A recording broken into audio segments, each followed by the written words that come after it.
Аскөктің пайдалы қасиеттері. Аскөктің пайдалы құрамы дизентерия, диарея, жұқпалы аурулар кезінде ұйқы бұзылғанда жақсы көмектеседі. Ол қан қысымын төмендетіп, жүйке жүйесін тыныштандыруға қабілетті. Бүгін сіздерге үй жағдайында аскөктен дәрі жасауға арналған рецепттер ұсынамыз. Бұларды кез келген адам көп шығынданбай-ақ жасауға болады. Бір, көздің өткірлігі төмендеп, көз тез шаршайтын болса, сізге аскөктің тұқымы көмектеседі. Ол үшін аскөктің тұқымынан компресс жасау қажет. Аскөктің тұқымын дәкеге салып, біраз уақыт жылы жерге қою керек. Содан соң оны көзге 20 минут қоямыз. 20 минуттан соң көзіңізде айтарлықтай жеңілдік сезінесіздер. Бұл әдіс сондай-ақ көз айналасындағы әжімдерді тегістейді. Ісіну және қабақтың қызаруын азайтады. 2. Аскөкті кептіріп жағып күлін жазылмай жүрген жараға сепсе, ол тез жазылады. Ұрық дәнін ұнтақтап ауызға салып сорып жүрсе, ыстықты қолма-қол тияды. 3. Оның ұрық дәнімен қоса кептірген сабағының ұнтағынан 2 ас қасық салып, жарты литр суға қайнатып ішсе, ішті жүргізіп, асқазанды, шекті тазалайды. 4. Қарапайым тұнба. 1 ас қасық кептірілген аскөкті 5 литр суға салып, 1 сағат тұндырамыз. Дәрі дайын. Бұл тұнбаны жарты стақаннан күніне 3 рет ішу қажет. Бұл тұнба асқазан, ішек ауруларында пайдалы. Диарея, іштің қатуы, запор сынды ауруларды да емдейді. Аскөк ас қорыту жолдарындағы және асқазан ауруы қабынуын басады. Ол айдағыш әсері бар. Интоксикация жеңілдетеді. Ол қақырық шығысын жақсартады. Ол жүйке жүйесіне тыныштандыратын әсер бар.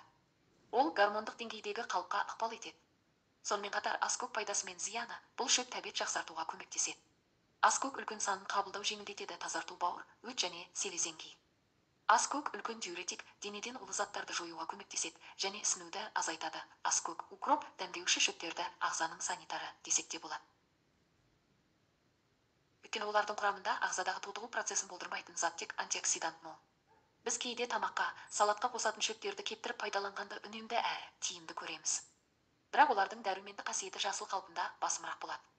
Олай болса, жаздың күні 1 жылға азық деген қағиданы ұстана отырып, ағзамызды да жаз бойы табиғат ана жаратқан пайдалы дәрумендермен жетілдірген жөн. Оның үстіне бұл аскөк қолжетімді бағада, әрі қашанда базарларымыздан табылады. Аскөкті ақжелкенмен бірге қолдануға болады. Ол үшін кептірілген 1 ас қасық аскөк пен 1 ас қасық ақжелкен керек. Оны шайнекке салып қайнаған су құйыңыз. Шайды 15 минутқа қалдырыңыз. Уақыт өткен соң қарапайым шайдың орнына осы дайындаған шайыңызды ішіңіз. Алайда күніне 5 литрден артық ішуге болмайды. Себебі оның қатты несеп айдағыш әсері бар. Аскөк тұқымы қызыл мия, солодка шөбімен бірге артық салмақтан арылуға жақсы көмектеседі. Бұл 2 ингредиентті балғын немесе кептірілген түрін ұсақтап турау керек. Ол 1-4 пропорцияда болуы қажет.